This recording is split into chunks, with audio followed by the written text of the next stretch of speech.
ശബരിമല സ്വർണ്ണക്കൊള്ളക്കേസിൽ തന്ത്രി കണ്ഠരര് രാജീവർക്ക് ജാമ്യം നൽകിയതിനെതിരെ SIT ഇന്ന് ഹൈക്കോടതിയിൽ അപ്പീൽ നൽകിയേക്കും. അപ്പീൽ നൽകിയാൽ അനുകൂലമായ വിധിക്ക് സാധ്യതയുണ്ട് എന്ന നിയമോപദേശത്തിന്റെ അടിസ്ഥാനത്തിലാണ് നീക്കം. ജാമ്യം നൽകിക്കൊണ്ടുള്ള ഉത്തരവിലെ പരാമർശങ്ങൾ നീക്കണമെന്നും SIT ആവശ്യപ്പെടും.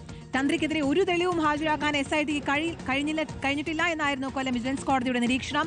AV ജയശങ്കർ നൽകും വിശദാംശങ്ങൾ. Jaishankar, good morning. എന്തായാലും കൊല്ലം വിജിലൻസ് കോടതിയിൽ SITക്ക് തിരിച്ചടിയാണ് നേരിട്ടത്. ഒരു തെളിവും ഹാജരാക്കാൻ കഴിഞ്ഞില്ല എന്നതടക്കമുള്ള പരാമർശങ്ങൾ കോടതിയുടെ ഭാഗത്തു നിന്നുണ്ടായി. ഇനി ഹൈക്കോടതിയെ സമീപിക്കുമ്പോൾ ഇപ്പോൾ തെളിവ് ശേഖരിക്കാൻ SIT ഒരു നീക്കം നടത്തുന്നുണ്ട്. അപ്പോൾ ഹൈക്കോടതിയിലേക്ക് എത്തുമ്പോൾ എന്തൊക്കെയായിരിക്കും SIT എടുക്കുന്ന മുൻകരുതൽ നീക്കങ്ങൾ, SITയുടെ തുടർ നീക്കങ്ങളും അത് എങ്ങനെയായിരിക്കും? റിജിത്ത്, കീർത്തന, ശബരിമല സ്വർണ്ണക്കൊള്ളയുമായി ബന്ധപ്പെട്ട് തന്ത്രിയുടെ ജാമ്യാപേക്ഷയിലെ കോടതിയുടെ പിന്നീടുള്ള വിധിയിലെ പരാമർശങ്ങൾ അത് ഗൗരവത്തോടുകൂടിയാണ് SIT കാണുന്നത്. ആ പരാമർശങ്ങൾ അത് ഗൗരവകരമായി കാണുന്നു. കാരണം സ്വർണ്ണക്കൊള്ളയിൽ അത് വിചാരണാ ഘട്ടത്തിലേക്ക് പോലും കടന്നിട്ടില്ല. ആ ഘട്ടത്തിൽ ഇത്തരത്തിൽ എങ്ങനെ ഈ തന്ത്രി കുറ്റം ചെയ്തിട്ടില്ല, നേരിട്ട് ഉണ്ണികൃഷ്ണൻ പോറ്റിയുമായി ബന്ധമില്ല, അത്തരത്തിലുള്ള കോടതിയുടെ പരാമർശങ്ങൾ, ആ ജാമ്യ ഉത്തരവിലെ പരാമർശങ്ങൾ അത് നീക്കം ചെയ്യണം ഉൾപ്പെടെയുള്ള ആവശ്യങ്ങളായിരിക്കും എന്തായാലും ഈ SIT ഹൈക്കോടതിയിൽ പറയുക. ഒപ്പം തന്നെ തന്ത്രിയുടെ ജാമ്യം റദ്ദു ചെയ്യണമെന്ന ആവശ്യവും SIT കോടതിക്ക് മുന്നിൽ ഉന്നയിക്കും. 3 ദിവസത്തിനുള്ളിൽ ഈ SITയുടെ ജാമ്യാപേക്ഷ കോടതിക്ക് മുന്നിൽ എത്തുമെന്നാണ് നമുക്ക് ലഭ്യമാകുന്ന വിവരം. അതിനുള്ള പ്രോസിക്യൂഷൻ അനുമതി ഇതിനോടകം തന്നെ ലഭ്യമാവുകയും ചെയ്തു.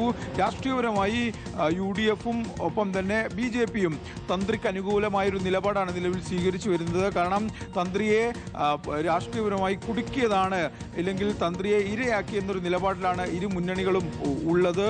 ഒപ്പം തന്നെ CPM ഇതിന് വിരുദ്ധമായൊരു നിലപാട് സ്വീകരിച്ച് വരികയും ചെയ്യുന്നു. എന്തായാലും നിയമസഭാ തെരഞ്ഞെടുപ്പൊക്കെ അടുത്ത് നിൽക്കുന്നൊരു ഘട്ടമായതിനാൽ തന്നെ രാഷ്ട്രീയപരമായി കൂടി തന്ത്രിയുടെ ജാമ്യവും പിന്നീട് ഇനിയുള്ള ഹൈക്കോടതിയിലെ നീക്കങ്ങളും പ്രധാനമാകും എന്നത് തന്നെയാണ് മനസ്സിലാക്കേണ്ടത്. എന്തായാലും അത്തരത്തിൽ കഴിഞ്ഞ ദിവസം കൊടുക്കുന്നിൽ സുരേഷ് ഉൾപ്പെടെ തന്ത്രിയെ കാണുകയും തന്ത്രിക്ക് അനുകൂലമായ പ്രതികരണങ്ങൾ നടത്തുകയും ചെയ്യുന്ന ഒരു സാഹചര്യമുണ്ട്. അതുകൊണ്ട് തന്നെ രാഷ്ട്രീയപരമായും കൂടി ഈ കാര്യം ഡെവലപ്പ് ആവുന്നുണ്ട്. വരും ദിവസങ്ങളിൽ അതിൻ്റെ പ്രതികരണങ്ങൾ കൂടി വരും. എന്തായാലും SIT അധികം വൈകാതെ തന്നെ ഹൈക്കോടതിയെ സമീപിക്കും. ഹൈക്കോടതിയിൽ ഈ വിഷയം വരുമ്പോൾ ഹൈക്കോടതിയുടെ വിലയിരുത്തലും അത് ഏറെ നിർണായകമാണ്. കാരണം കൊല്ലം വിജിലൻസ് കോടതി ഈ വിഷയവുമായി ബന്ധപ്പെട്ട് തന്ത്രിക്ക് അനുകൂലമായ, തന്ത്രിക്ക് നേരിട്ട് ബന്ധമില്ല എന്ന് വ്യക്തമായി പറയുന്ന ഉത്തരവാണ് പുറത്തിറക്കിയിരിക്കുന്നത്. അത് ഹൈക്കോടതി എങ്ങനെ വിലയിരുത്തുന്നു, അത് റദ്ദാക്കുമോ കോടതിയിലേറ്റ തിരിച്ചടിക്ക് എതിരെയാണ് ഇപ്പോൾ ഹൈക്കോടതിയെ സമീപിച്ചിരിക്കുന്നത്. എന്തായാലും തെളിവ് ശേഖരണം ഒരു ഭാഗത്ത് പുരോഗമിക്കുന്നുണ്ട്. AV ജയശങ്കറാണ് വിശദാംശങ്ങൾ നൽകിയത്.